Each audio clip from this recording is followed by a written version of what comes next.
What's going on, everybody? Welcome back to episode 86 of the Silver and Gold podcast. I'm Josh. And I'm Mike.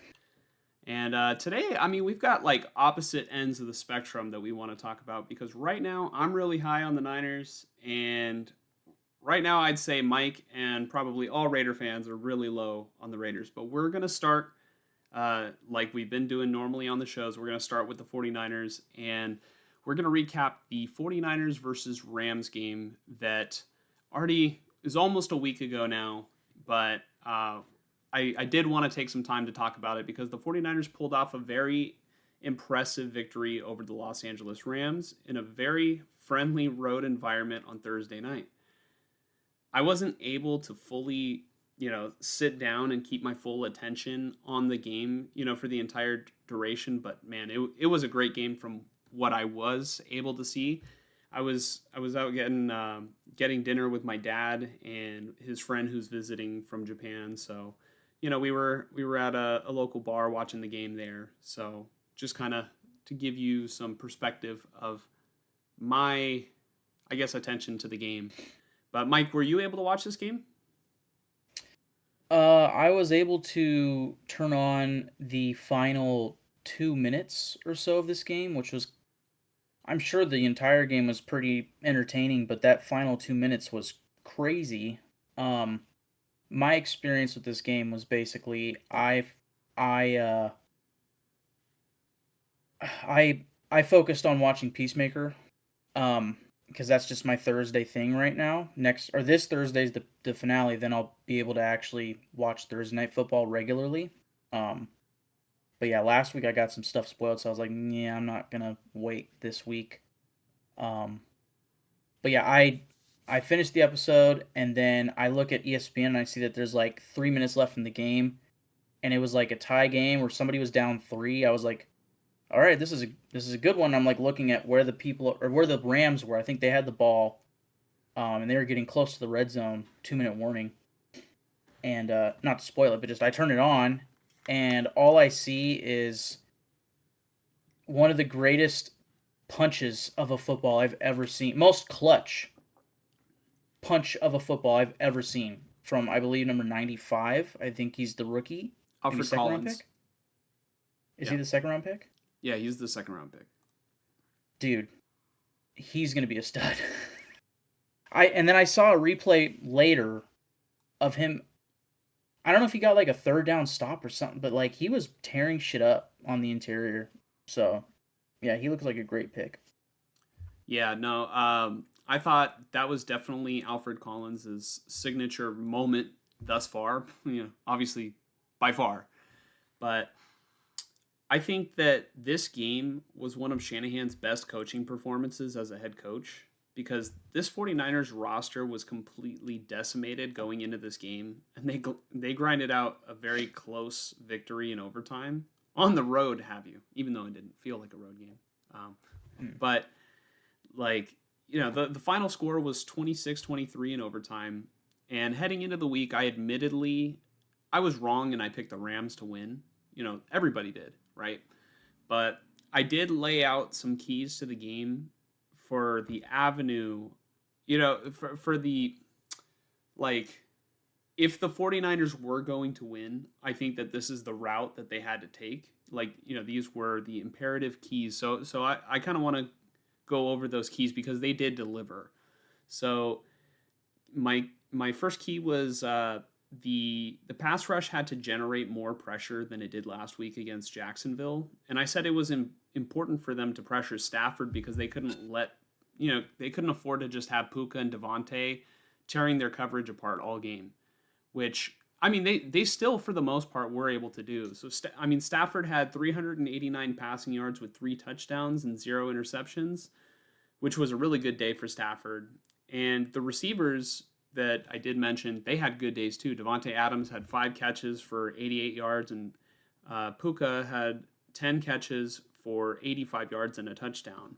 So while the pass rush wasn't overly stellar, I think that they improved over the course of the week by, going from not hitting Trevor Lawrence the week prior to at least they got a sack this week. Bryce Huff registered, that sack. The second key that I had for them was that they needed to protect the football.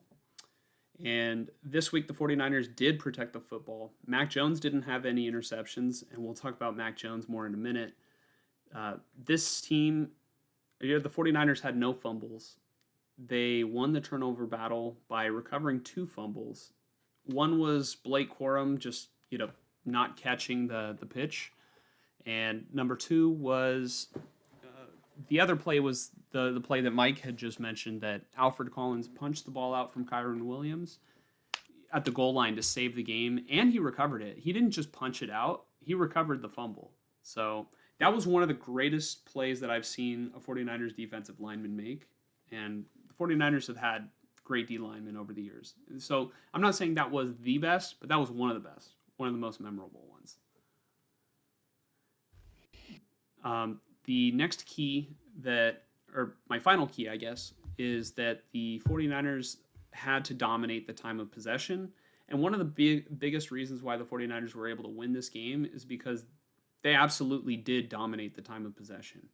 Mike, do you wanna guess what the time of possession looked like, or do you know?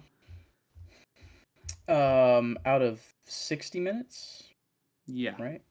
Yeah. I'm gonna say that they had. Well, more than 60 minutes because overtime. Oh wow. Yeah. I would say they had like 40. Yeah, the Niners had the ball for 40 minutes and 4 seconds, and the Rams had the ball for 26 minutes and 20 seconds. So I think that they did a great job keeping Stafford and the rest of the offense off the field, because this could have and would have been a much different ball game if the 49ers didn't have the ball for so long. So I want to recognize the following players. I'll just go ahead and start with Mac Jones. There was something about this game that really felt like we were tapping into an alternate dimension in which the 49ers would have taken Mac Jones with the 2021 draft instead of Trey Lance, like multiple reports believed they were going to. But Mac Jones, I feel like right now is winning over a huge portion of the fan base. I still think that there's like obviously the loyalty to Brock Purdy and what he was able to do, but like I feel like other 49er fans kind of felt how I felt going in, where I didn't really like Mac Jones early in his career because, one, he wasn't on the Niners, but two, he was a dirty player. But, getting to see him show off his personality this season, seeing him play in this system, I think he's been a very interesting player / story.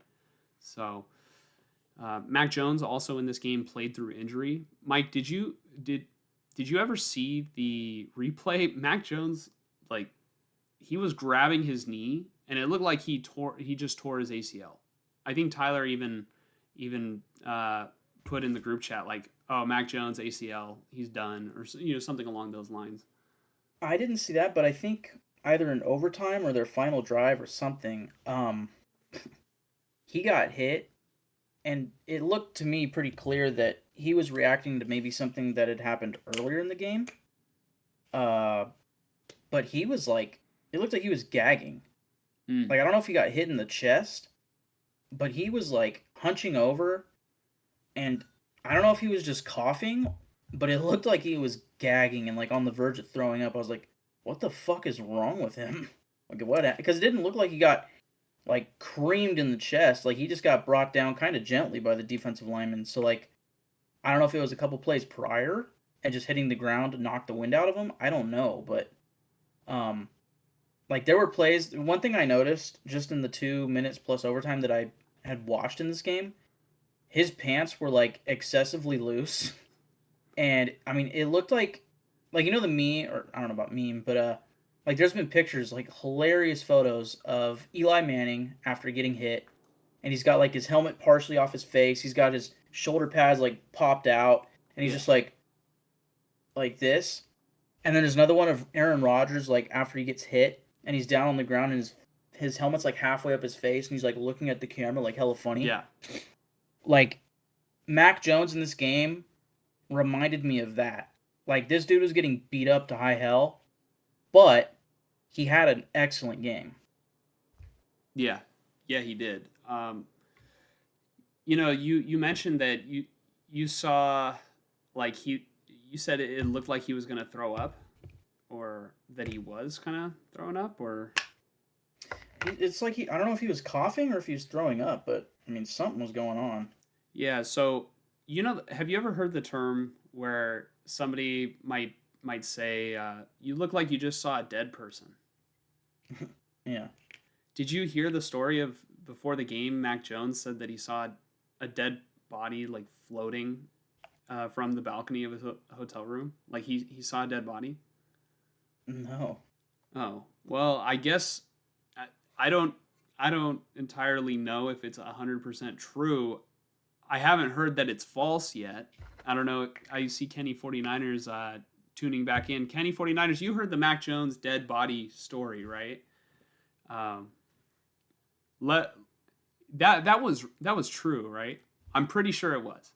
Mike, if you could look it up while I continue going through. But it's kind of crazy how he went from, all right, woke up in the morning, saw a dead body, now I'm fucking grinding out a football game. You know? Like, I don't know. I had to find a way to throw that in there. Kenny 49er says, I heard it, not sure if it's true. Yeah, me neither. There was a Yeah, podcast. I'm seeing it on Bleacher Report that he reportedly saw a dead body floating in water from a hotel before the 49ers game. Yeah, so that's kind of crazy. It's like, obviously there's people who have joked that, oh, the dead body was Brock Purdy, but like, come on. It's a low blow. But Mac Jones, like we said, he played through injury. At one point, I thought that he was going to be done for the year, but he battled through it. Like literally, Mike, he was in fetal position, grabbing his knee, like just on the ground, and then he was able to come back in, and like he didn't miss that much of the game either. He came back in, and he was really good in this game. So I hope that he's healthy enough to play in this upcoming week. But he finished the game 33 of 49 with 342 yards, 2 touchdowns, and 0 turnovers.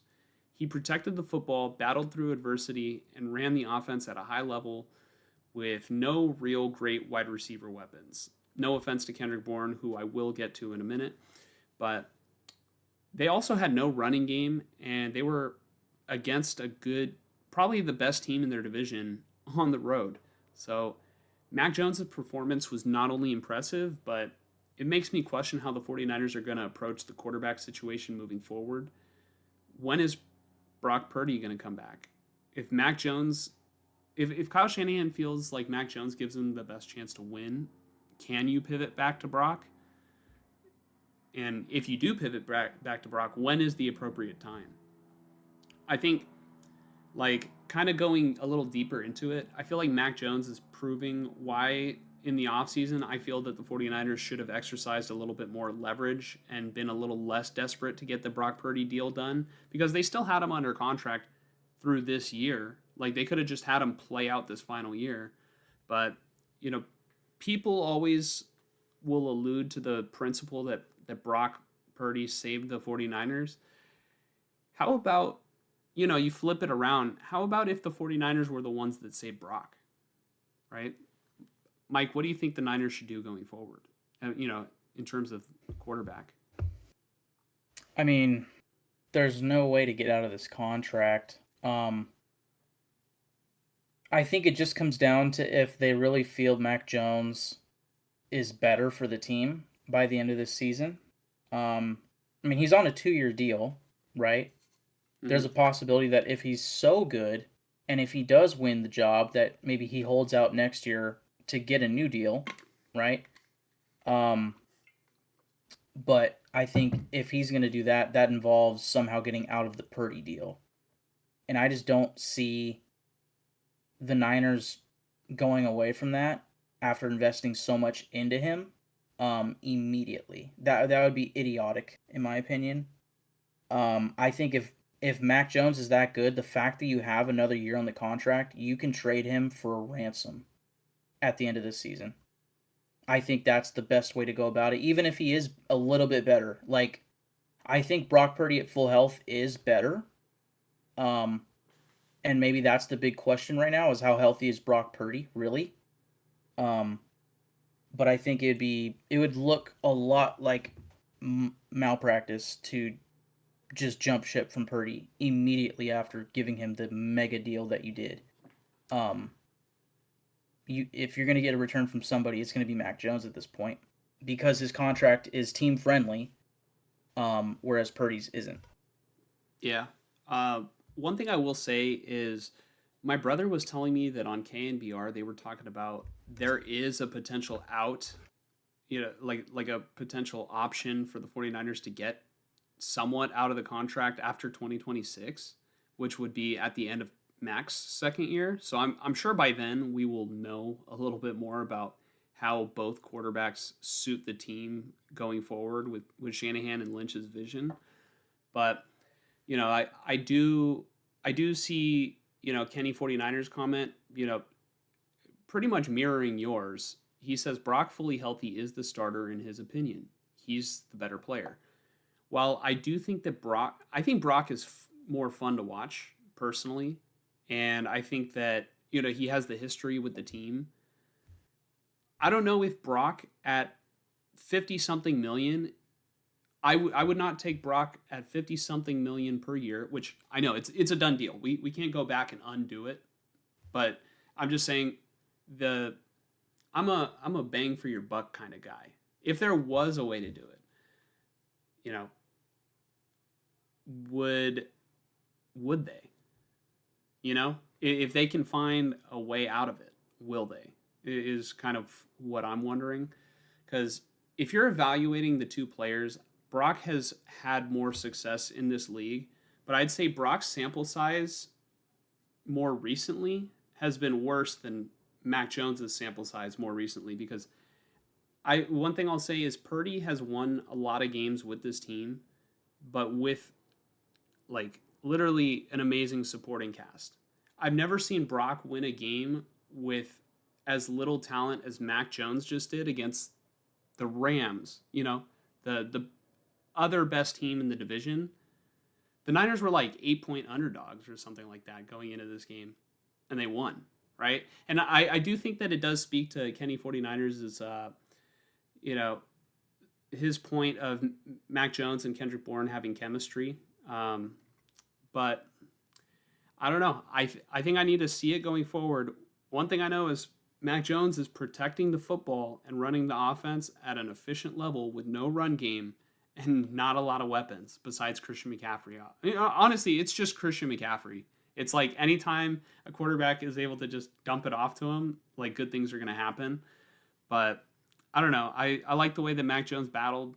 I'm not saying that Brock Purdy hasn't for this team, but like this situation, I feel like just got really, really complex, but in a good way. I think like it would suck if we were going into this year and it's like, oh, Brock Purdy went down and Mac Jones just sucks, right?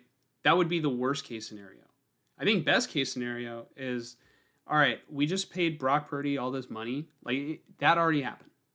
We just paid Brock Purdy all this money, and hey, we might have a better quarterback on the roster, right? Like that's kind of happened. That's kind of what happened when they drafted Trey Lance, and then the following year they drafted Brock Purdy, and it's like, hey, actually, this guy, well, Shanahan said he knew that Brock was better.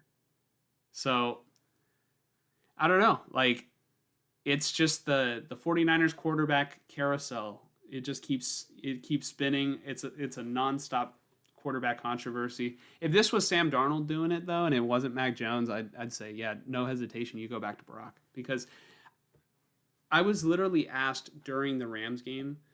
Uh, I was asked during the Rams game if I think that Mac Jones is better than Brock Purdy, and I said I still think that Purdy is better, but I don't know that Purdy is better. But I think we will find out over the course of the next, if not several weeks, then over the course of the next, but by the end of 2026, right? But moving on to the other player Kenny 49ers was talking about.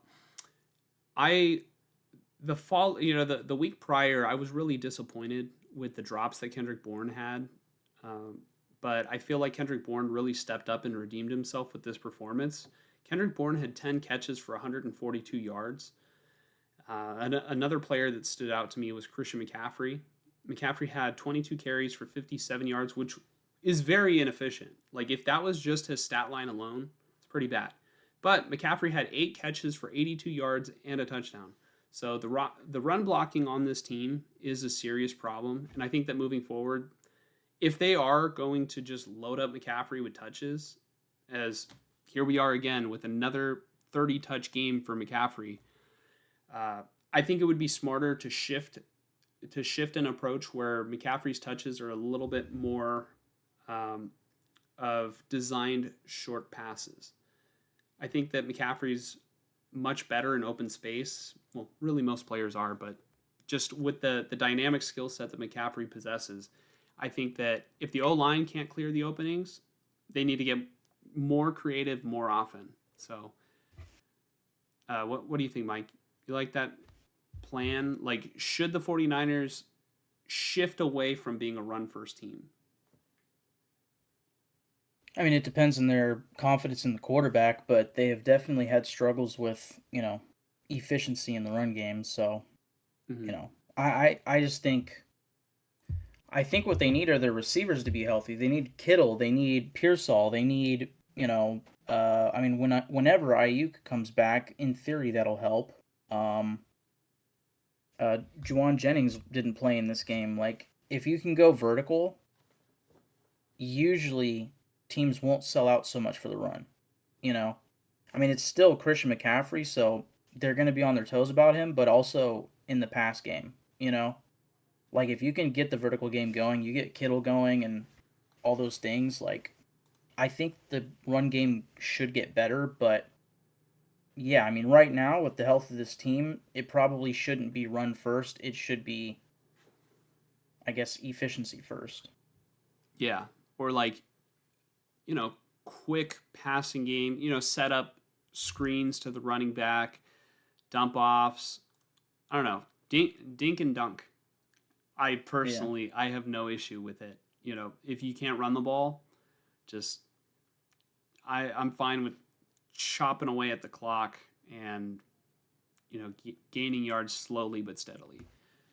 Jake Tonjes, also in this game, he had 7 catches for 41 yards and a touchdown. So he's been doing well in Kittle's absence, at least as a receiver. Fred Warner, I think he might be in the conversation to, for Defensive Player of the Year. I think that he's having an incredible season. He had 7 tackles and 5 assists. I don't know when's the last time a middle linebacker won Defensive Player of the Year, but it seems to be more pass rushers because, like, you can actually quantify their impact on the game by their sack total. I already mentioned we both already mentioned Alfred Collins' big play. I already mentioned Bryce Huff's sack. Michael Williams didn't blow up the stat sheet, but he's been doing a great job, like, anchoring in the run game. Overall, I will say the 49ers are now 4-1. They have sole possession of first place in the NFC West. They're 3-0 in the division, and they did it all while missing most of their key players. I may never have been as high on Shanahan as I currently am right now in this moment, which is funny because, of what, kind of what I've been saying in the group chat about trading Shanahan for Harbaugh with Tyler, because Tyler's my friend Tyler. He's I'm talking to Kenny 49ers and other people watching right now. Mike and I's friend Tyler is a huge Chargers fan, and he's done with Harbaugh right now. And I'm just like, that's insane. I don't know. Maybe I'm just biased because I love Harbaugh. But this game made me feel like Kyle Shanahan was right about wanting Mac Jones in the first place, as it was reported. And it kind of makes me wonder where would we be in that universe, right? In the alternate universe where we do draft Mac Jones. Nobody knows for sure, but we do know that the 49ers, where they will be next week, is at Tampa Bay. So, Mike, did you have any last things that you wanted to mention about the Rams game, or are you ready to move on? Um, I mean, this goes in line with like the Raiders play calling a couple weeks ago, like the Washington game, and how frustrated I was with play calling and how just simplistic it was. There was a fourth and short play call, I think in overtime by the Rams, but it might have been during regulation to go get the game tying field goal. I'm not sure. Um, it was like fourth and short, maybe fourth and two, and they did this pass play where they had Kyron Williams run like this really quick wheel route. I think it was a wheel route, and it was unguardable because the way that his route went, it like went into the other receiver and then back in field to where the DB that was covering him got caught up on the receiver, and it was an automatic first down. It was like a 15-yard play on fourth and two. And I remember texting the group chat like, what a play call. Like that is play design. Get a guy open in the big moments that you need to get the first down. That's what I've been saying. In reverse, on fourth and one to end the game, for some reason Sean McVay decides, you know what? I know what to do. Let's run it right up the gut. And they got stuffed and they lost because of simplistic, stupid play calling. Whereas what helped them get to overtime in the first place was genius play calling.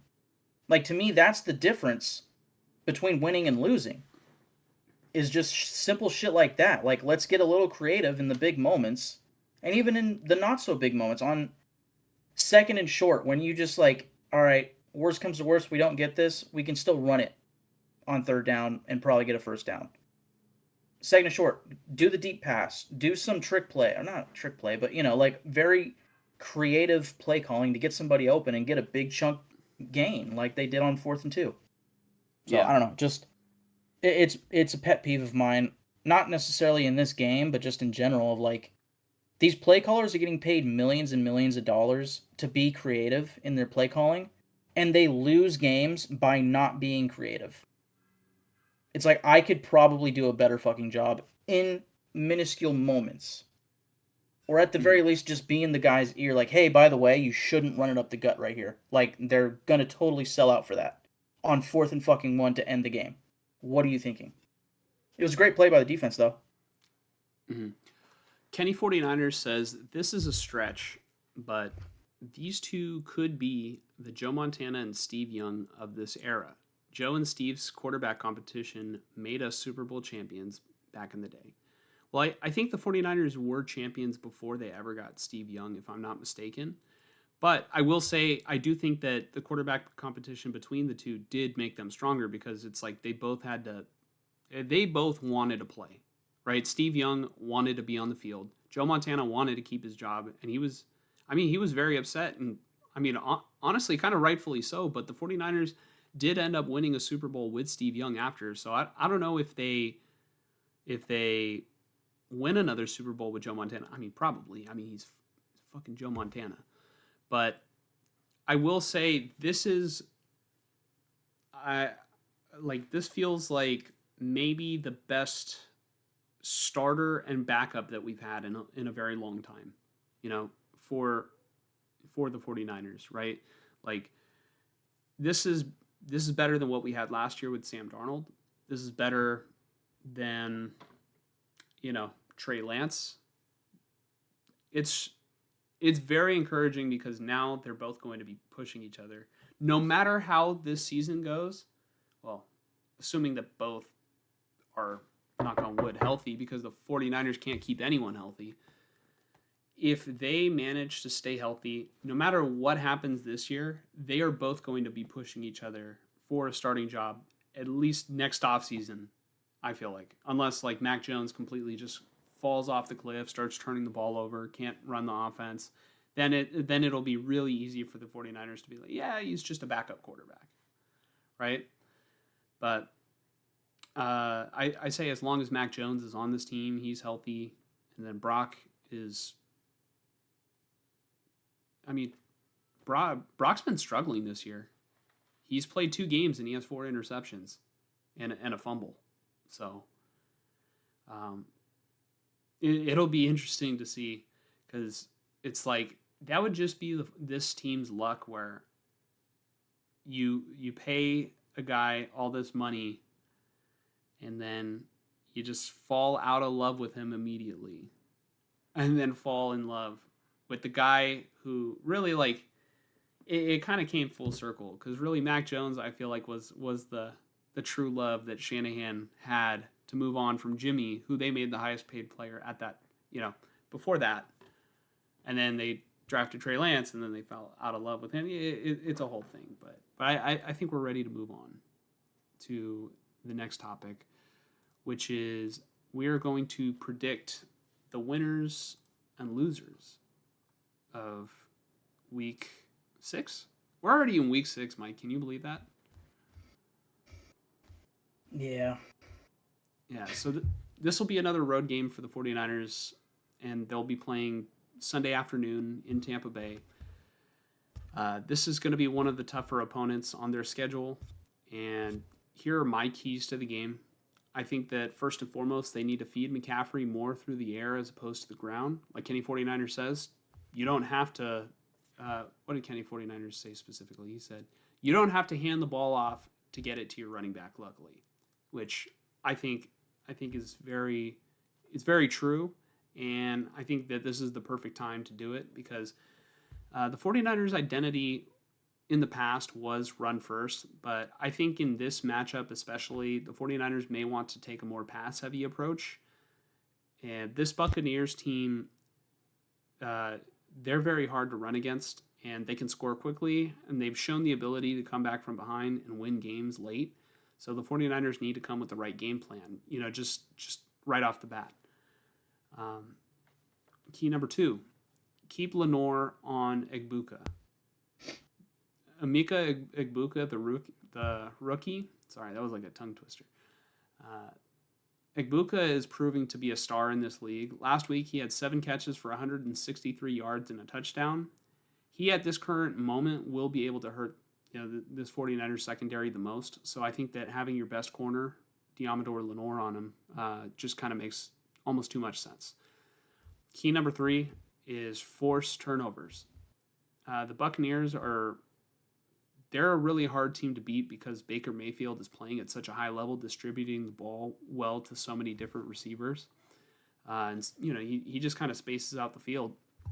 I think it's imperative that the 49ers win the turnover battle again, and they take away just opportunities for this Buccaneers team to hurt them. And I didn't add this as an official key to the game, but I do want to add a 4th key to the game. The 49ers, if they have the Buccaneers on the rope, they have to shut the door on them.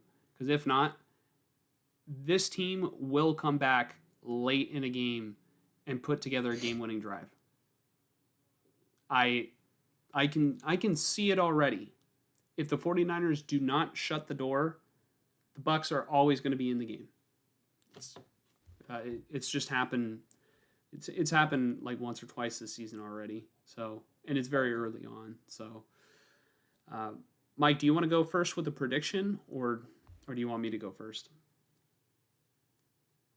Yeah, I think I got the Bucs in this one. I mean, they are likely going to be missing Bucky Irving, but Baker Mayfield has seemed to be doing very well so far this season, even without Mike Evans for most of the year. And Emeka Egbuka is just that dude. I guess the real question is how the Bucs defense does against the Niners and whoever is healthy in this game for the Niners. Mm-hmm. That's a big thing on my prediction too. So, like I said, this is going to be another tough game, but I say if Mac Jones plays, I'm going to be picking the 49ers to win, which is crazy, but I feel like I picked against the Niners so much this year. Just doing it over and over it just feels dirty. So, I feel like at this point they've earned that respect for me to be able to pick them again. Both teams are 4-1. Like right now, they're both battling for that 1 seed right now. So this should be a pretty good game. But I've been wrong a lot this year. So maybe it's a bad thing that I'm picking the 49ers, but that's if Mac Jones plays. If Mac Jones doesn't play, I'm picking the Buccaneers to win. And I feel pretty confident about that. I think today at practice, Mac Jones nor Brock Purdy practiced, and I think it was Adrian Martinez or whoever the third string quarterback is right now was the only quarterback who was practicing. So, God forbid we have to run with our third string quarterback and then nobody currently on the team who is practicing right now, backing him up. Like that's not a good recipe to win. So, yeah. Niners if Mac Jones plays. Bucks if he doesn't. So, Mike, I think we're ready to move on to the Raiders. Well, that's the end of the show, folks. This is a record short show for us, and we'll see you next week. You don't really want to talk about it, huh, buddy? Not really. You know what's funny is on the tweet. So you know how I do like a tweet to like I guess advertise the show on Twitter. This was verbatim. This is what I wrote. I said, "How should the 49ers approach their quarterback situation going forward? Will Raiders fans' suffering ever end? We will discuss live now. Check it out." That's what I went with because honestly, Mike, this is just another season for the Raiders. And I know it hurts you to hear that, but this has just become what you've known from the Raiders. Yeah, pretty much. I mean, they don't usually get blown out 40-6, but when they do, it's hilarious. Wow, the Colts are 4-1, man. Good for them. Yep. And they barely lost. They barely lost the Rams. I think. Yeah, and they barely won against the Raiders. Yeah. So, I mean, the Raiders, for those of you who don't know, the Raiders lost an embarrassing game on the road against the Colts, and the final score was 40-6. But I swear it felt worse. So, Mike, I'll just let you have the floor on this one. I figure we're going to be talking a bit about Geno Smith in a second, but I'll let you take it where you want to go at first, and then I'll tie it to Geno. Cool. I'll just start with my personal. Yeah, I was less upset with how this game went, and consider me a fake Raider fan, whatever. I don't give a fuck. I mean, I'm doing a podcast about them, so I couldn't give less of a fuck about this game. I only cared about Gianti and Crosby coming out healthy, really. But I also started Jacoby Myers in my fantasy league this week. And I pivoted off of Ted McMillan because Brock Bowers was going to be out of this game, which I guess I'll start actually with Brock Bowers. A message for Pete Carroll, put him on IR, please. Because if this dude's got a PCL sort of sprain or bone bruise or whatever it is that's going on with his knee, do not risk it. Yeah. Do not risk injuring Brock Bowers' knee any further. I don't think he's ever torn any ligaments in his knee. Knock on wood. This dude's a special fucking talent. It is not worth it. We just got beat 40-6. I don't want to see Brock Bowers until he's 100% healthy. Plain and simple. I don't want to see him down on the ground, writhing in pain, holding his knee, and then, within 4 hours hearing, yep, Brock Bowers out for the season. Once again. Especially at this point. They're 1-4 in one of the toughest divisions in football. Like, they already should have just paced him. But, yeah, I don't know. He should have been on IR after week 1, probably. But it was week 1, so it's like, oh, let's get him back out there as soon as possible. Because we're still in it, man. We're not in anything anymore. But yeah, I started Jacoby Myers in fantasy thinking, oh, well, if Brock Bowers is out, and the Colts defense has actually been giving up a lot of fantasy points to receivers. This should be the game that Myers finally gets that touchdown, He's going to get 10 plus targets, hopefully 7-ish receptions. Let's go for 80 yards, man. Let's get it. Jacoby Myers got 4 receptions for 32 yards. The leading receiver was Trey Tucker with 4 receptions for 62 yards, which I would have rather had that, I guess. Janty had 5 receptions for 42 yards. That was great. I liked that pivot, if you will, on offense from Chip Kelly. Yeah. The run game was actually kind of working. I mean, 14 carries for 67 yards, averaging 4.8 yards. It seems like Janty, even without Colt Miller, is starting to get going. So from a fantasy perspective, Janty was great, but Myers got me like maybe 4.6 points fantasy-wise, something like that. Yeah. If I just started Tet, I would have won.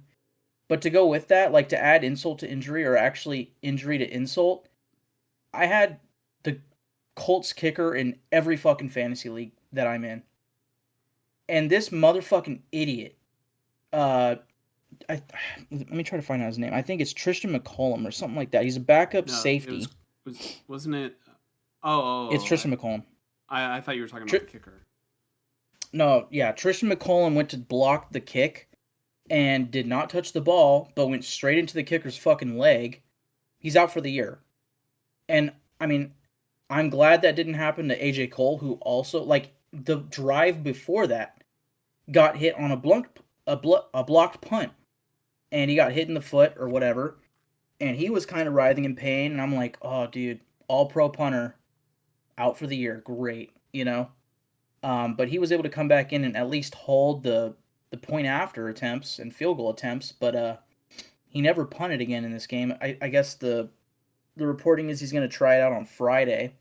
And then we'll see how it goes. But I'm just bitching. I don't even want to talk about the Raider game. I'd rather bitch about the fact that I lost my fantasy game by 5 points.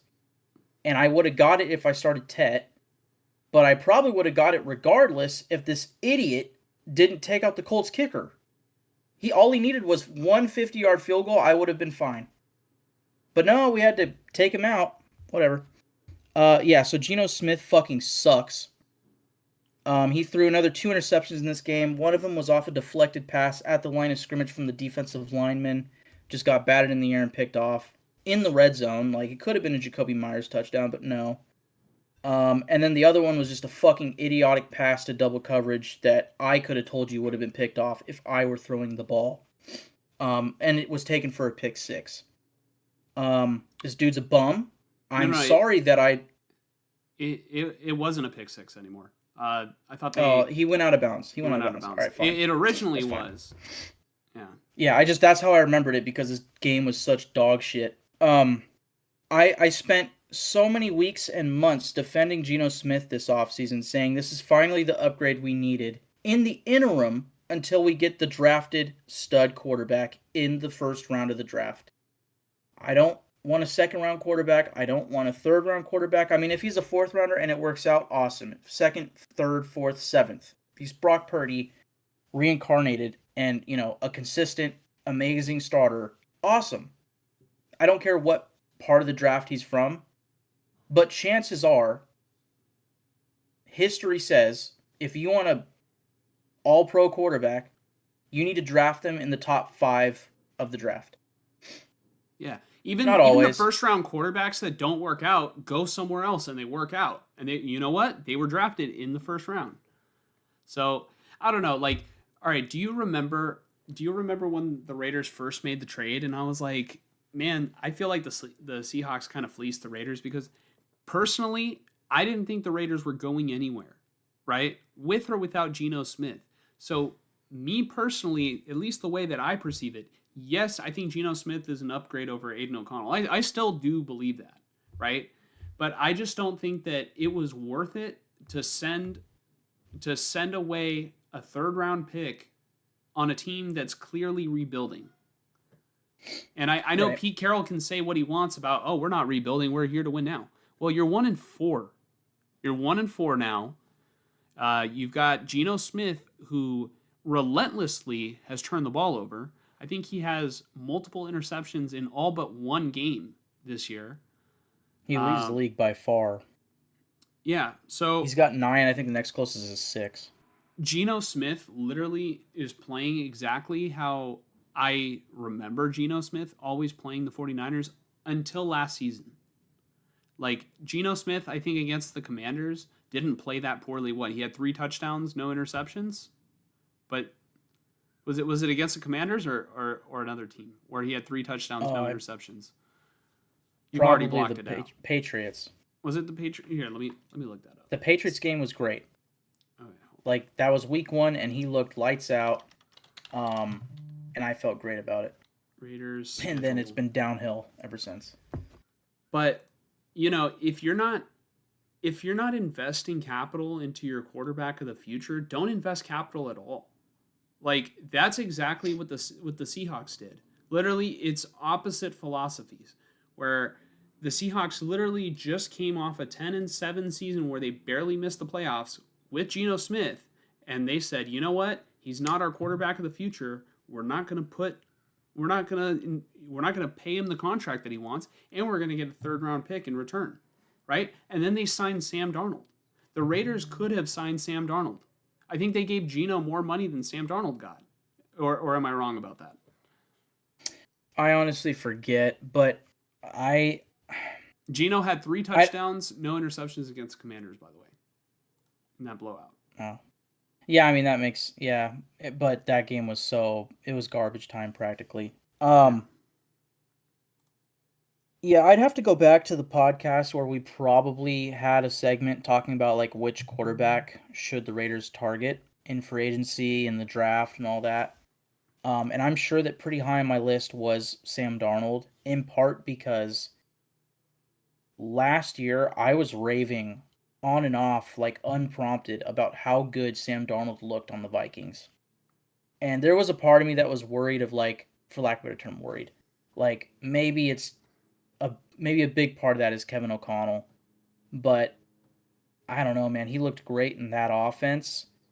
Like hindsight 2020, but also I'm pretty sure this is what I wanted, which was get a Shanahan descendant offensive minded coach like Kubiak and then pair him with a free agent quarterback like Sam Darnold. Darnold. Yeah, Darnold. That would have been the most ideal way to go about this, and that's what the Seahawks did. And like you said, they also got a third round pick by shipping off Geno Smith, a guy that they no longer wanted. So that makes them look great. I think I didn't mind trading the third round pick. Um, I mean, Pete Carroll came in saying, "No, we're going in. We're going all full throttle. Year 1, blah blah blah. We're gonna go out there and we're gonna compete, man. We're gonna blah blah blah." So it's like, all right, I understand giving up a third round pick. Like, third round picks are by no means like, obvious bank start day one players. Like, it's kind of 50-50. There are actually great player, or they need a lot of time to develop, or they're a bust. Like, it's kind of the wild card round, and then everything past that is like backups that you hope develop into starters. You know? Question for you, Mike. Yeah. If you could go back in time, right now, 6th overall pick, would you have spent that on Jackson Dart? Oh dear God, no. No. No. I would have traded back, maybe, but I think the actual question at hand is would I pick Armand Membu, and the answer is fuck yes, without a doubt. I think you look at this team right now, and it's like we have no reason to be trying to support a top 10 running back in this league as a rookie. This offensive line is garbage. And it's gonna. I'm not even gonna say it, but what everything I was talking about with Brock Bowers and you know along those lines, like I do not want to see that for Gianti. And having a good offensive line helps with that, and him getting stuffed at the 1 yard line, play after play after play, does not help with that. At the line of scrimmage, you mean? What did I say? At the 1 yard line. Oh yeah, sorry, at the line of scrimmage.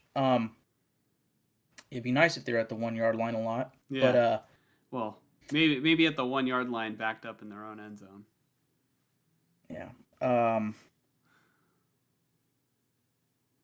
it just from a team building perspective, starting starting the regime with let's get the star running back is so ass backwards. It's not even funny. I didn't even think Um, about it like that. Just kind of.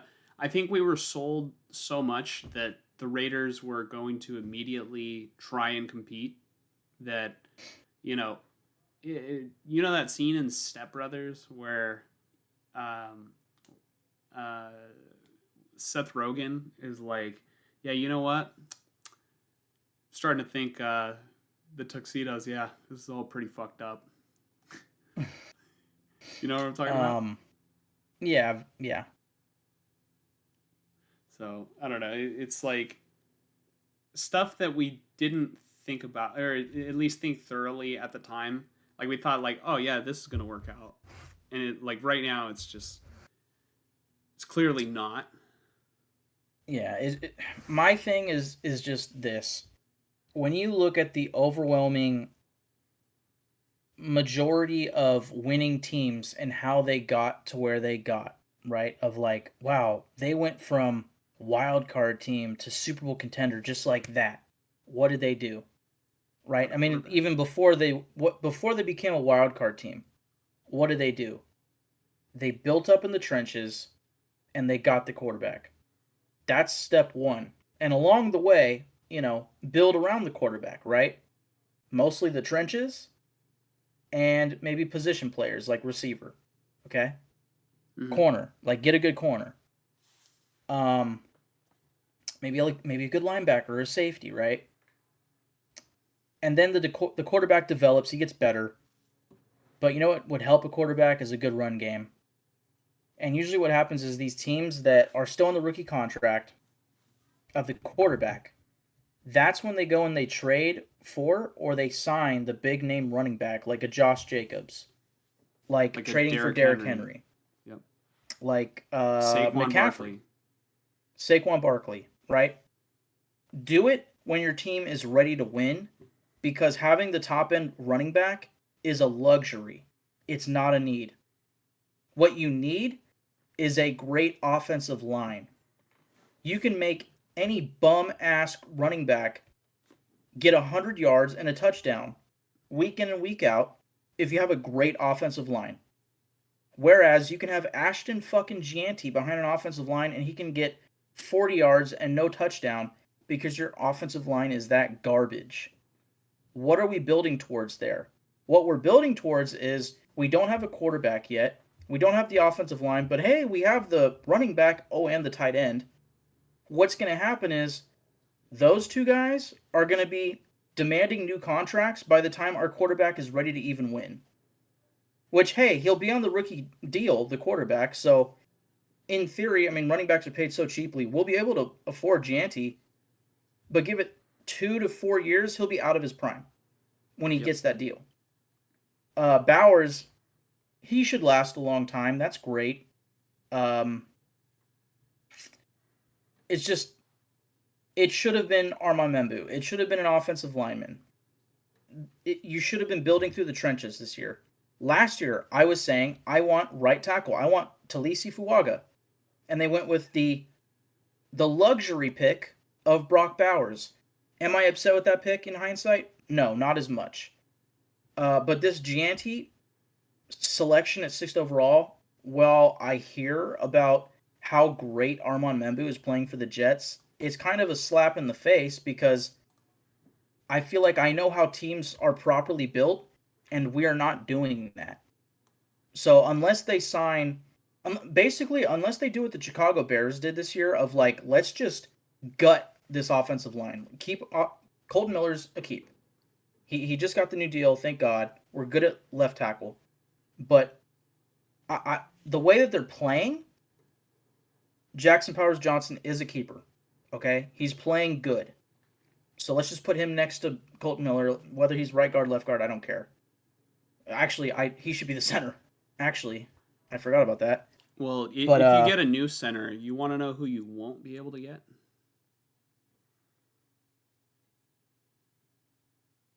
Bradley I don't Bozeman know. on the Chargers, because Jim Harbaugh loves him. He's taken. According to Tyler. Taken. Yeah. No, I mean the Chicago Bears did a great job of gutting their offensive line this offseason in one offseason with the new regime, right? And that would explain why they look a little bit better on offense, I would say. But they already have the quarterback going into what is this year 3 for him or year 2? For Caleb this year, Williams. for Caleb is year 2. Year 2. Okay, so still, give it 2 more years. If they're not fully ready to contend, they got to start getting ready to pay him. That's going to hurt them. So at least the positive, for lack of a better term, for the Raiders right now in building their team is they don't have the quarterback with the clock ticking towards that big contract. Right now where we're at is we have this bum ass quarterback that the clock is ticking for when we can get out of his contract. And hopefully that coincides with a rookie quarterback and it all works out, but you have to have an offensive line. It's going to take multiple years, and Pete Carroll came in thinking, "Oh, I know how to do this. It'll take a year max." So unless they plan on going in God mode next offseason, good fucking luck. Because you need to fix the offensive line and you need another quarterback on this roster, clearly. Mm-hmm. So yeah, I mean, what do the Raiders? I mean, what can they do about Geno right now? Because I mean, he's turning the ball over like there's no tomorrow. And he's starting to show his emotion about it. He's throwing his helmet after. Helmet. Yeah. And he knows. He knows. If I'm him, I'm thinking every single person that's watching this game is calling me a fucking bum right now. And it's true. Every single Raider fan thinks this dude fucking stinks to high hell. Every NFL fan thinks this dude stinks to high hell. Like his ego has to be taking a fat fucking hit right now. Mm-hmm. Like I saw that video, somebody tweeted the video of that's why they pay me the big bucks. That's why they pay me the big bucks at like his little league, whatever you call it, football league, pee-wee game that he was coaching, I guess. I guess this is why they pay him the big bucks, is to throw interceptions and to suck absolute ass. Yeah, I don't know if he plans on being the starter next year, but it's not looking good for him. The only thing that he has going for him is that I don't think the Raiders are going to fire Pete Carroll after 1 year. They shouldn't. They shouldn't. I'll take the conversation this way, and then I'm done with the Colts game. I still have faith in John Spytek. I still have faith in Pete Carroll. But this week, and really the whole, from training camp leading to this week, has led me to this point where I've realized the only coach that I currently like on this team is Patrick Graham. The only coach that I'm currently loyal to, as I was with McDaniels, as I was with Antonio Pierce, is Patrick Graham. Because he's been consistent, he's been here this whole time. It's always been a positive thing with him. Patrick Graham can only do so much with the personnel that he's given. And that's years and years in the making of bad decisions by previous regimes, personnel-wise, and also, John Spytek not, forking up big money for a big corner or trading for this or drafting this position in certain rounds, right? Mm-hmm. So I don't fault Patrick Graham for any defensive woes right now because, in theory, he's working in tandem with Spytek and company to all right, let's sign this guy. But admittedly, a lot of defensive personnel moves feel very strongly like Pete Carroll coded, right? Yeah. For example, I don't know how the whole coaching staff felt about Devin White, but I mean that felt maybe like a Spytek sort of thing of like, oh, former Buccaneer, former top pick. He can make it work here. And maybe Pete Carroll has his idea of defense and linebacker and thinks, oh, he's a fast linebacker that can work in my system. Jamal Adams is a clear Pete Carroll guy. Um, I, there's a part of me that thinks that Jermaine Pratt might have been uh, a Patrick Graham guy, and they just released him. He didn't Did travel he with the did team. he ask to be released? Nobody has said that. Um, and when Pete Carroll was asked about it after releasing him, all he said was, "We decided to go in a different direction." And I mean, he didn't. Again, he didn't travel with the team Sunday to the Colts game. Um, I don't know what the reasoning was, other than yeah, we plan on releasing him next week. You know, um, unless something happened, I really don't know. There's no reporting on it, but it's just a funny decision to make when I'd say the guy that's in his place, I believe Devin White, looked like absolute dog shit in this game. I mean, Mm. he was just getting targeted left and right in this game, as was Isaiah Polomau, and a guy who I had a serious issue with being a starter in Kai Blue Kelly. Those three were getting diced the fuck up in this game, and I think Kai Blue Kelly being considered one of our best defensive backs on a roster is a personnel issue and not a coaching issue.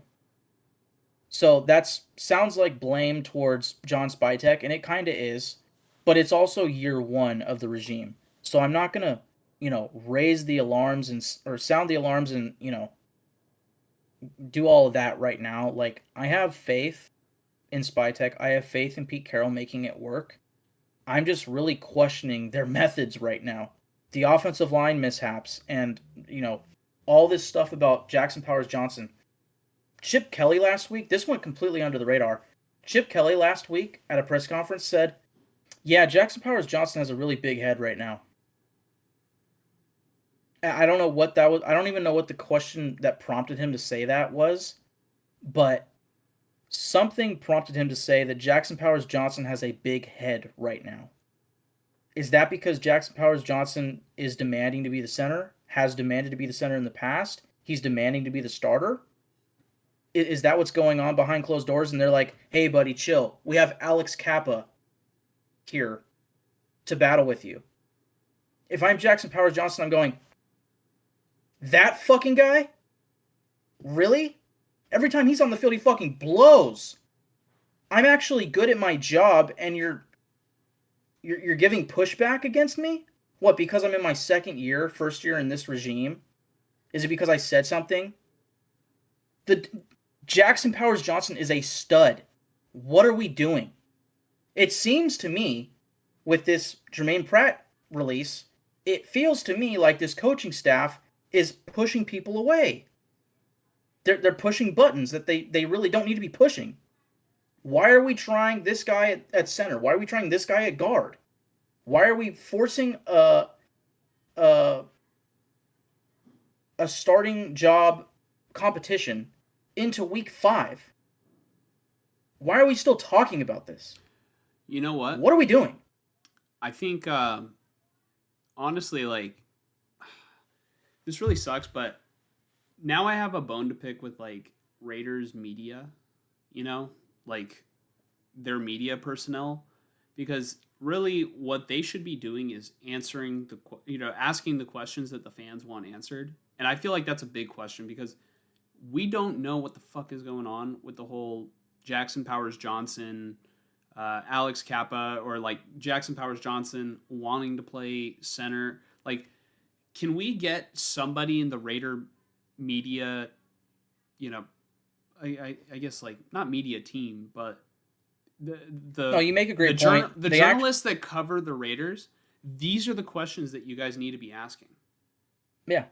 Yeah, they don't have anybody that's willing to butt heads with the coaching staff and whatnot right now. and Yeah. ask those hard questions. They actually just lost. They lost Vic Tafur like in the offseason to To the the Niners. Niners. Yeah. At least to cover the Niners for the Athletic, and then they actually just lost his athletic kind of partner into Sean Reed right before the Commanders game, and he went to cover the Commanders. Um, which was interesting to see him kind of just switch gears and start reporting for the Commanders as they're going to take on the Raiders. So they lost two guys from the Athletic. Interestingly, you make a great point. Paul Gutierrez used to report for ESPN on the Raiders. Now he reports for Raiders.com for the Raiders. So now it's a conflict of interest. He's not going to ask the hard questions, period. He's going to ask the questions that make somebody sound awesome, right? Yep. They have a lot of guys at press conferences and whatnot that work for Raiders.com. They're not the only ones asking the questions by any means, but then they have guys like Hondo Carpenter who just loves to make everything positive. And, oh, you're doing such a great job with this. How do you think about this? And it's just like, it's super positive and happy, probably because he doesn't want to hurt anybody's feelings and lose scoopage, right? Or maybe he's trying to gain scoopage. I don't fucking know. But, he wants to be more of an insider. I don't know. And then the only other guy I can think of would be, I'm seeing his face, but I'm not thinking of his name. But the other guy from Vegas, Vincent Von Signor. Yeah. And I don't know. I've never noticed him asking super hard questions, but I don't think he typically is super like extra favorable to the team or anything like that. But you make a great point. What they need is a Grant Cohn. Yeah. They absolutely need it. They do. Yeah. So yeah. Actually, I'll leave with this, even though I shouldn't do this. The Mike Raiders will do are it treating for their. free. Oh, I would, I guess, but if I lived out there. If you lived out there, I know you would go to the press conferences and ask questions for free. I know Oh, you if I would. could, yeah. And then, I mean, if it were a job, I mean, it'd be awesome getting flown out to games and being in press boxes. I mean, Jesus Christ, talk about a dream job. Hey, I'm question, sure, Mike. I'm sure reporting and like writing all goddamn night sucks. Yeah. But dude, that's a cool job. Yeah. If you were hired by the Raiders, would you ask tough questions? I would when I'm hating on this team. I think if they were winning, I'd be more prone to asking awesome questions. But I'd probably still, they could be 12-4, and I'd be like, why did you start Jackson Powers Johnson at right guard this week? Yeah. Why is he not your center? You'd be What like, went into that decision? you'd be like, hey, Chip, if they're winning, hey, Chip, you said that Jackson Powers Johnson has a big head. Did you mean the one on his head? Or did you mean his ego? Or something else that we can't talk about? Yeah, what are we doing here? No, the Raiders, like I said, you make a great point because they're. No, I'm not gonna say it. I was gonna make it political. Why? I'm not gonna do it. Okay, because you are always tuned into the team. Pretty much, at least in the off season, up until they start sucking ass, right? Mm. And this happens every year. Why is it that there's always so many questions? There's always a lack of transparency or a lack of like the right questions being asked. I know that would drive me crazy if we didn't if the Niners I don't think they can, but if they pulled Grant's media credential, I appreciate the fuck out of Grant because of what he asks, and the fact that you guys don't have that, all right, a lot of Niner fans hate it, but I love it because it's all right, he's asking questions that I'm genuinely wondering. Yeah. Yeah, that's very important in reporting, especially, I mean, in journalism. Journalism, excuse me, you are correct. Yeah, that's why I was on my way towards making it a political thing for a second, because in politics, removing somebody's credentials because, they are not in favor of you is terrible, right? And that's all I'll say about that. It's not a thing. I don't think that's a thing that's going on, but there are things like that that's going on currently in the United States, and it's very annoying. Yeah. But let's stick back to football, this very meaningless sport that for some reason I care so much about, and this dumb fucking team. Um, yeah, they need people asking hard questions, and they also, I'd say another issue is like, at least Chip Kelly is willing to kind of elaborate when he says something, whereas Pete Carroll is very blunt and like doesn't give much info. I've noticed, and I don't really watch that many press conferences. I don't really listen to many, but he is like the things that I've heard him say. He's very blunt. So I mean, he kind of should be, but you know, you pair that with not getting the hard questions asked. It's like these press conferences provide nothing. Mm-hmm. So, um, what's it called? It's funny that you mentioned that Chip Kelly is pretty transparent because Grant had this one story of like when he was covering the team and Chip Kelly was the head coach. I think Grant asked Chip Kelly like, what goes into your decision of I'm pretty sure it was Chip Kelly. If not, it was no, it wasn't Jim Harbaugh, but it was like what went into your decision to call read option in this situation, right?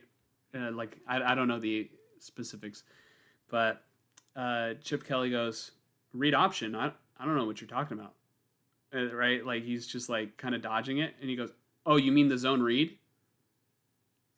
Like just being hella difficult. Like it was Uh, clearly like yeah, same shit. Like I don't know.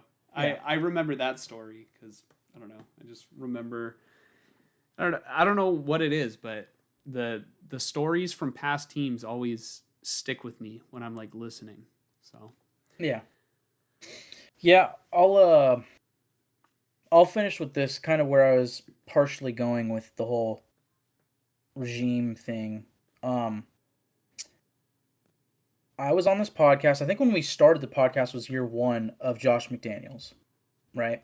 yeah, And this dates back to John Gruden, to Jack Del Rio, Hugh Jackson, Dennis Allen, all right? Um the way that I have always worked, I've noticed, is they hire somebody, they start a new regime, right? Every fucking 3 years. They start a new regime, they hire the coach, they hire the GM, and I'm excited. I like change in the sense that things can't get any worse. Let's change it up, let's get better, right? It worked with Jack Del Rio. It didn't work with Hugh Jackson. He was an interim coach at first, I think. I'm forgetting. But Dennis Allen was terrible. That was kind of the years where Reggie McKenzie gutted the roster and really got us out of cap hell. And then obviously Jack Del Rio, and I think he instilled some good coaching into the team to where 2016 happened. But then they switched offensive coordinators in a situation of, if it ain't broke, don't fix it. And then they started struggling on offense. Then everybody got fired. Let's get John Gruden in here. Let's revamp the offense, blah, blah, blah. Let's trade Khalil Mack for some dumb fucking reason. Let's trade Amari Cooper. Mike Mayock comes in. Point being, um, I give the regimes 2 years. Actually, 1.5 years. 1.5 seasons. And then I make my judgment call. Right? That's half of 3 years. 1.5 years in, I make my judgment call. So, for example, Josh McDaniels. I was very supportive of Josh McDaniels. I was optimistic that it was going to work. Year 1, I knew it was going to be a struggle. The team is gutted. They have to change for their system, all those things. It takes time. So year 1, I wasn't too, hard pressed. But then mid-season, second season, I flipped on him and I said, get this fucking joke out of here, right? Get Garoppolo, get McDaniels, I don't care, get Ziegler out of here. And sure enough, they did, right? Same with Antonio Pierce. I was all in on Antonio Pierce. I was super supportive year 1. Yeah, we're not going to make the playoffs. Well, it's not going to be easy to make the playoffs year 1. Um, well, year one was the interim year, kind of technically. Well, you So gave him then a technically pass. year two, yeah, you give him the pass for the interim, coaching job coming off of McDaniels. But then that first real year of him, to me, is like year two, kind of. That's a weird one, but he's an interim coach. Point being, by midseason, I was just kind of done. This isn't working. Got to go somewhere else. So just right now, with all that being said about, I'm starting to kind of question coaching decisions and personnel decisions and all these things that the coaches are doing on this team. I'm giving Pete Carroll the benefit of the doubt this season, next offseason, going into about week 8 of next year.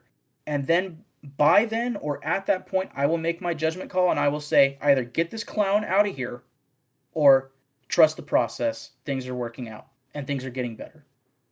And it's going to be very easy to decide that. Either things will get better, you'll see players develop, you'll see guys like Jack Besh getting on the field more and more and more, rather than just never playing, which he actually has played a little bit more this past week, which was cool. But, it will equate in wins, most likely. It will equate in development, and it will equate in, for John Spytek, good draft picks and big-time free agent acquisitions. They're going to have a lot of money to spend next year. They, for their job's sake, need to do the right things this upcoming offseason. Because this season is lost. It's done. And I hope they get... at this point, we are on first overall pick watch. That's where I'm at this year. I'm not going to get mad at Pete Carroll in the sense of, like, let's fire this dude. I'm not going to be saying that. I will be saying let's fire his son. Right? Let's fire the special teams coordinator because it's been a problem. I mean, that blocked punt, dude, the dude was unblocked. Too many times, whether it's special teams, but mostly just blocking in general.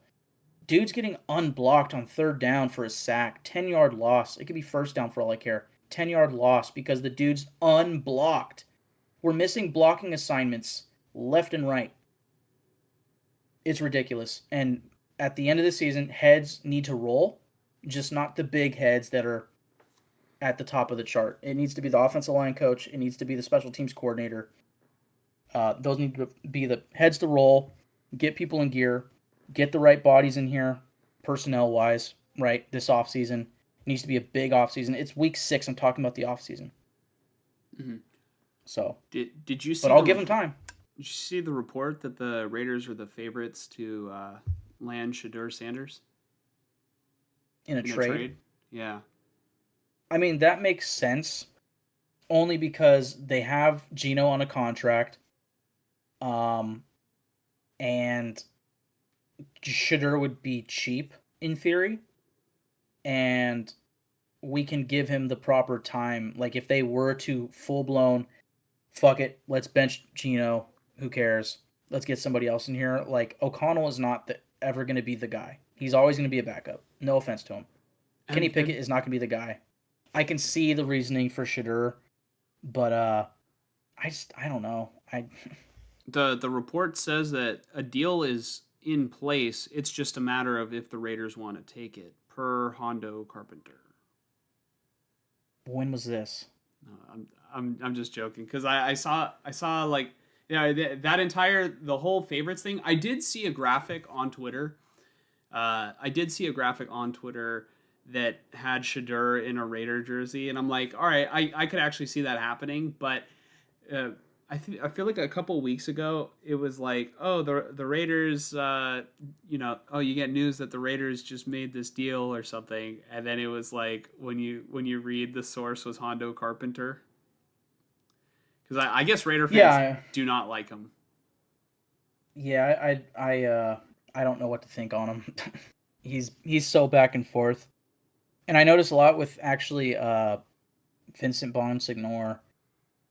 He's the guy. So Hondo will report shit that does not happen. And that's why people don't like him. Vinny Bonsignore is like the opposite, where he's too conservative. So he knows a lot, but he doesn't say it. Yeah, or you told me about it. I mean, he's gotten things wrong too, especially in like free agency. Like, he'll hint things like, oh, the Raiders are about to sign a big-time D tackle, and then nothing fucking happens. We're like, what the fuck, dude? But usually, what I see with him, probably because fans are so, like, on him about, like, don't say shit if you're not going to get it right, you know? Yeah. So what usually happens, like, Ian Rappaport reports, yeah, Colton Miller's going to IR or whatever, and then Vinny Bonsignore will, like, quote tweet it, I can confirm Colton Miller to IR, and I'm like, who gives a fuck at that point, dude? Shut up. Yeah. Are we ready to move on to our predictions for the Raiders versus Titans? Yeah.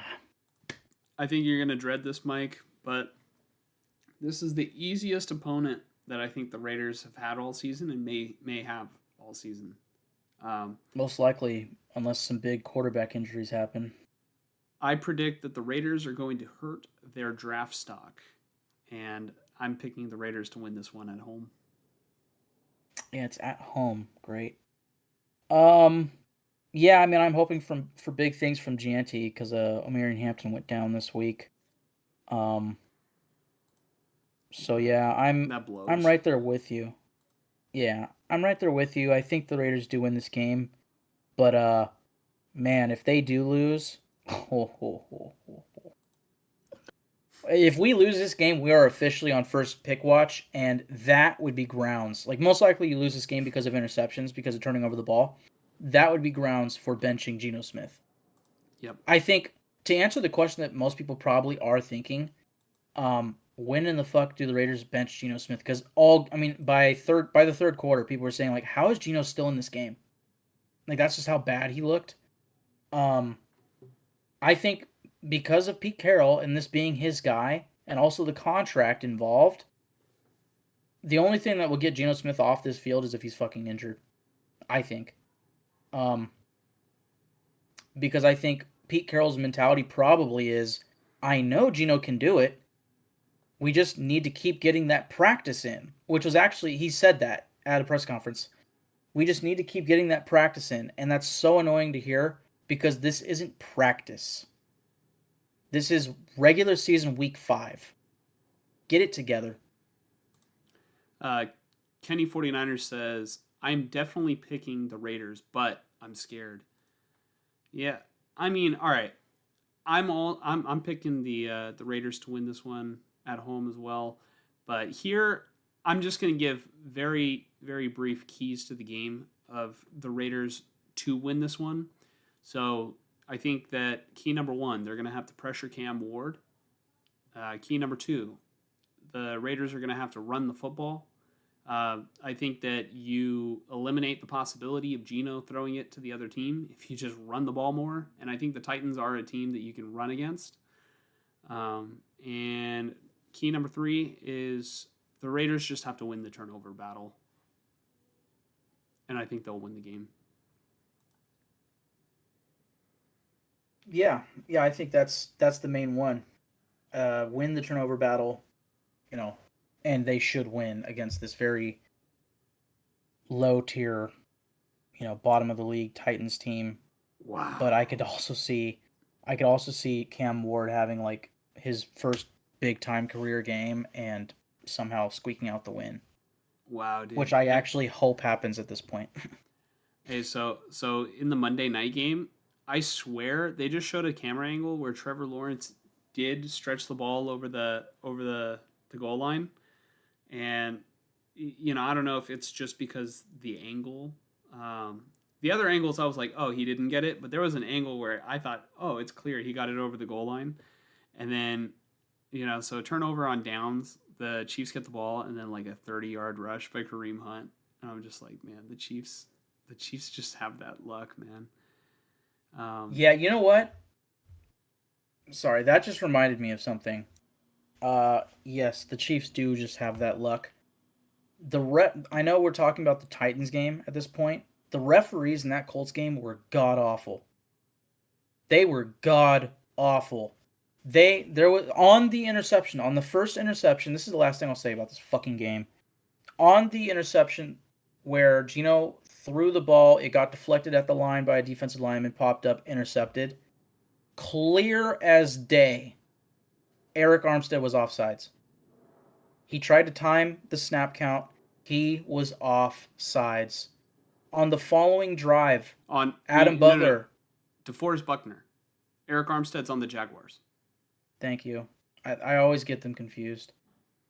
Yes, DeForest Buckner of the Colts was offsides, clear as day. On the very next drive, coming off the interception, it was like 3rd and 1 or some shit.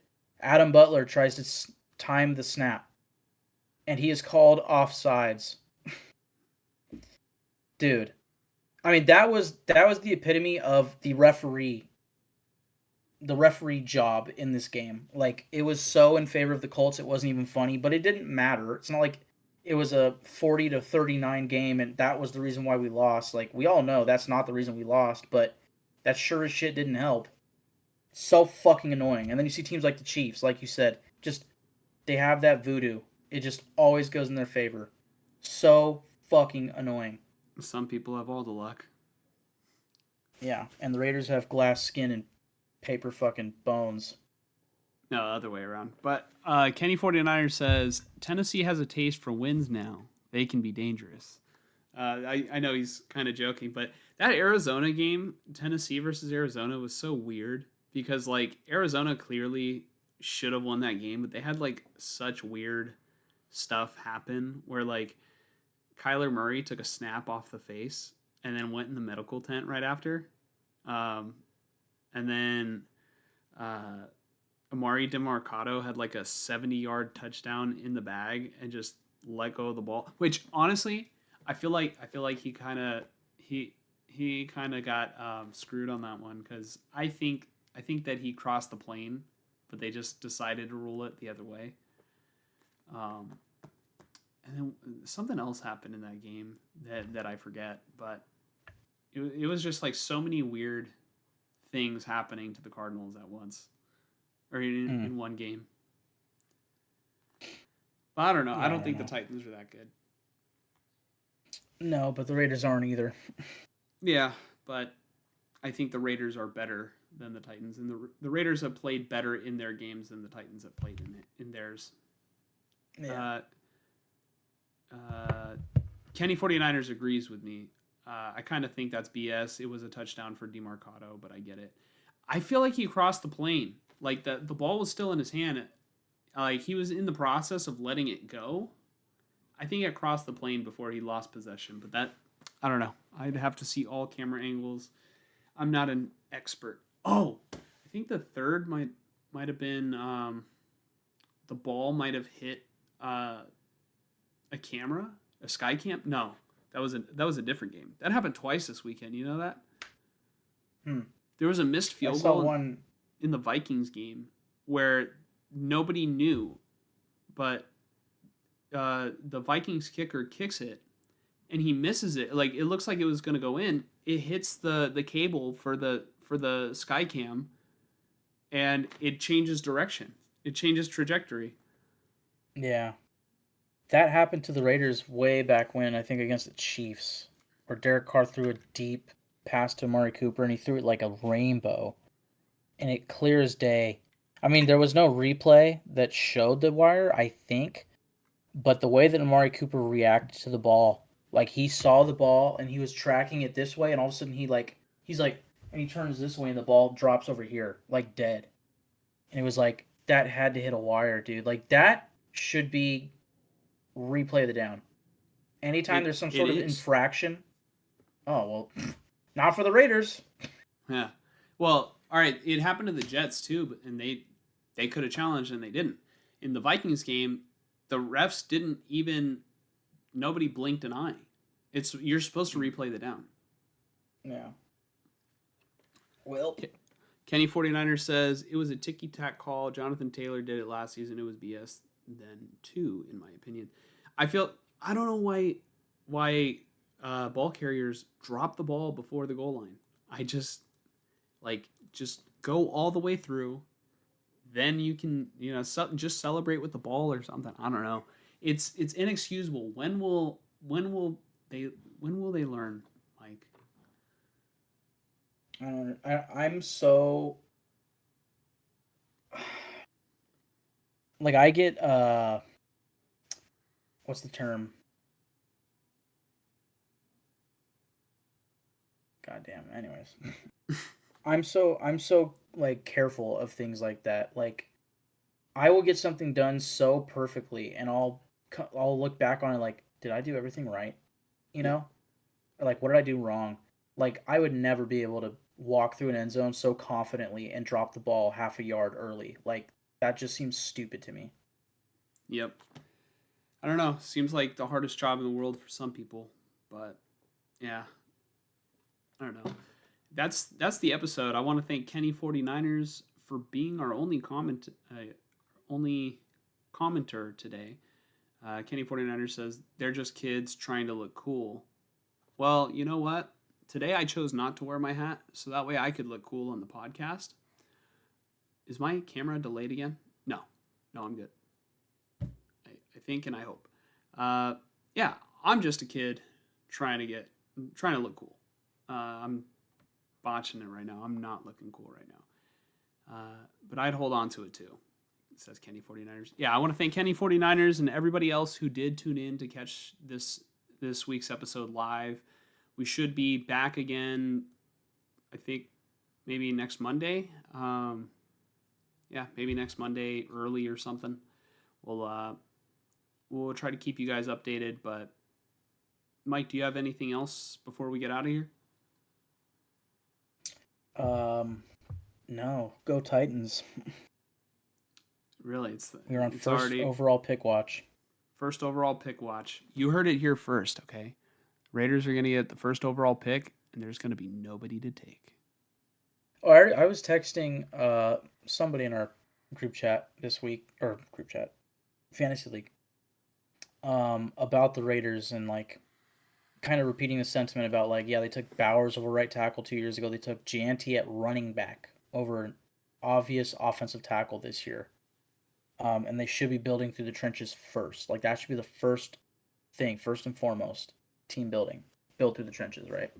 Yeah. Um, Next year they're gonna earn the sixth, seventh, eighth overall pick because they're gonna win those games. The Titans game this week, the Patriots week 1. They're gonna win the games that they should lose to get that top pick to get the quarterback, right? When really, I think what it's so hard because their offensive line is so garbage. Like you probably should go offensive line, but I'm gonna say you got to take the quarterback if he's there, right? Like no matter what. With my luck, they'll get the seventh, eighth pick.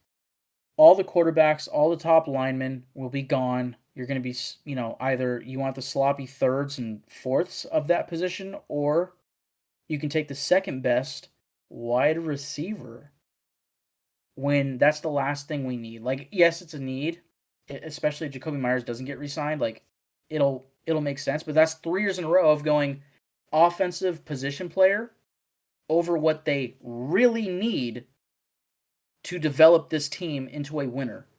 And that's going to piss me off. I can already see See, it happening. It's just there writing itself. there was a moment though where I remember you were really in favor of just taking the best player available, and you felt like maybe they had done that with Ashton Genty. Yes, that's why I was fine with it because coming off of the Brock Bowers pick, it's like clearly that works. Clearly that makes sense because if you can get a perennial Pro Bowler, that's so much better than picking some dog shit player just because he fills a need. Every time, yes. But from a team building perspective of yeah, it's going to take a couple years, running back is not the pick. Especially when a perfectly great offensive tackle option was sitting right there and picked right after him. That's why it's like, God damn it. But, Kenny 49ers anyways, thought the Raiders wanted Calvin Banks Jr. yeah, a lot of people thought that. I think Spytech was doing a lot of work at putting out smoke screens, succeedingly. Mm. And now it's the Raiders that are smoke screened from wins. I know that was awful. That was an awful way to end the show. But yeah, like I said, thank you to Kenny 49ers and everybody else who maybe is still watching or watching this for the first time and it's not live anymore. We'll catch you guys next week. Take care.